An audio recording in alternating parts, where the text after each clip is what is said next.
Welcome to the SpyCameraCCTV.com wired camera setup guide.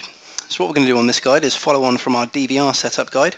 We've got our DVR all set up here and just show you how to connect a couple of our wired cameras using our extension cables, check you've got power running to the cameras, and obviously getting the video up on the screen right here. So let's just go ahead and turn on our DVR here, just so you can see the boot up splash screen that comes up and the processor there.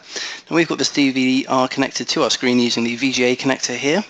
That's just simply so I can keep these connectors free, just so it's nice and clear where we're going to be putting our cameras in a moment. Just bear in mind, if you are going to be connecting an audio camera to your DVR or your CCTV system, this is a video only cable here, so you'll need to probably connect your DVR to your TV or screen using a connector a bit like this. Now it's probably worth just checking back on the DVR setup guide, which goes up connecting this one up here, but that's the only way you're going to be able to get audio off of your DVR, so just bear that one in mind.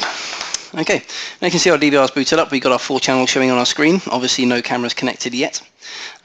Just one thing to point out here, as it has caught a couple of people out in the past, one of the features of the DVR may mean that when it first comes up on your screen, you're unable to bring up your menus.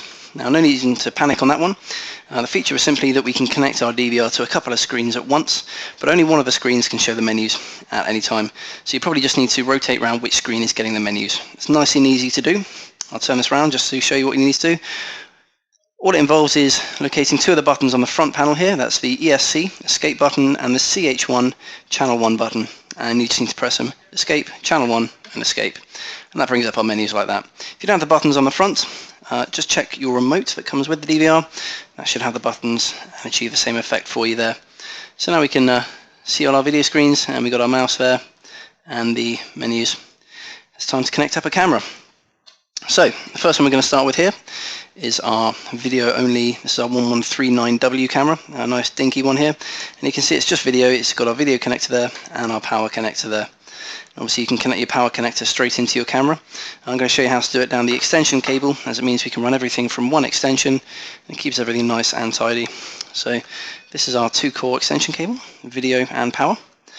Looks pretty much the same at both ends. Now there is a difference we need to point out here. Although you've got both video connectors are the same, the power connectors vary. That's because they daisy chain. This is the male connector, it's a slightly longer pin, the female, the slightly shorter one there. Now the male is the one that we need to connect to the camera. So let's start off by doing that. That just plugs in nice and easy like that, and a bit of electrical tape over that joint will keep things nice and weatherproof there. Now to connect up the video, this is what's called a BNC connector. It looks a bit imposing, it's quite straightforward. 2 pins on the side of the camera side, a bit like a light bulb, just pushes into the clip there and just give it a little twist clockwise and that'll hold it nice and tight, and it means it just doesn't come off. So that's the camera connected up to the extension there. Now the other end of things, this is where we put in our power supply. So this is one of our standard power supplies, UK 3-pin. We've also got European and US adapters.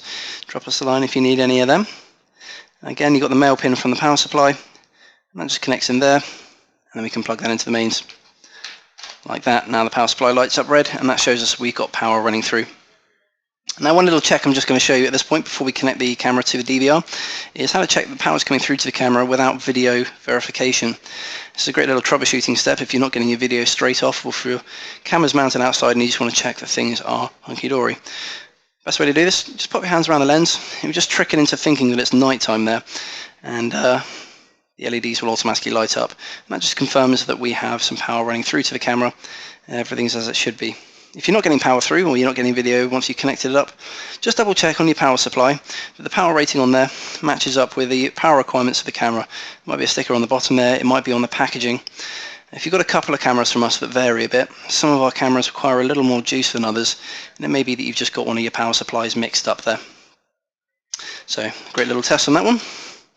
So now we know that's all good, let's just connect this up to our video inputs here. So video in, got 4 of them on this DVR here. You may have 8 or 16 on yours, depends how big you've gone.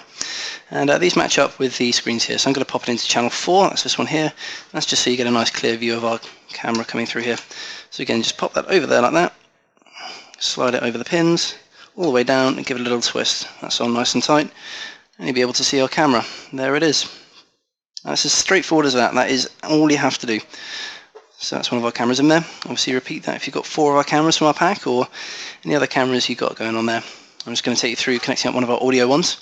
It's very much the same sort of principle here. So again, you see you've got video, the black one is your power, the red one is your audio on this camera. So this is our 1139WA camera, very much the same one with a microphone built in.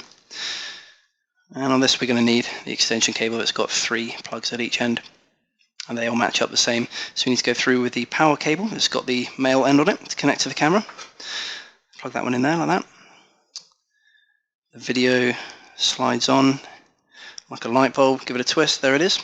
And the white one will plug into the red. It will only go one way around. This looks like the connection on your back of your TV. Now although this is red and that one's white, it's because we have single channel mono audio coming from the camera. It doesn't matter whether you got left or right, it just works straight through like that. Now the other end, obviously first things first, let's plug in the power. So the power connector goes into the power there like that.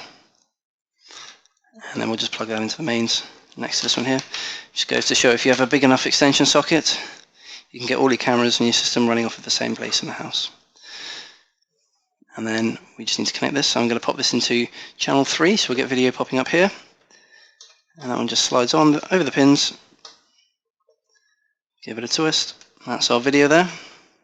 There it is, that's our camera setup. And then just to connect up the audio, I'm just going to take the white one here. Oh, what's going on there? There we are. Got the white one here. It's just because I'm leaning on the connection there. That's going to go into the corresponding audio one here.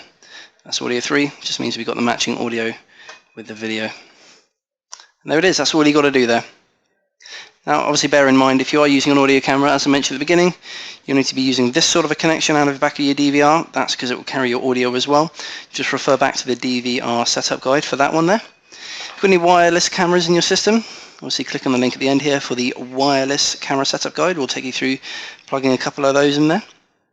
If you're having any of the troubles from then onwards, obviously give us a call back on the number on our website and we can help you from there.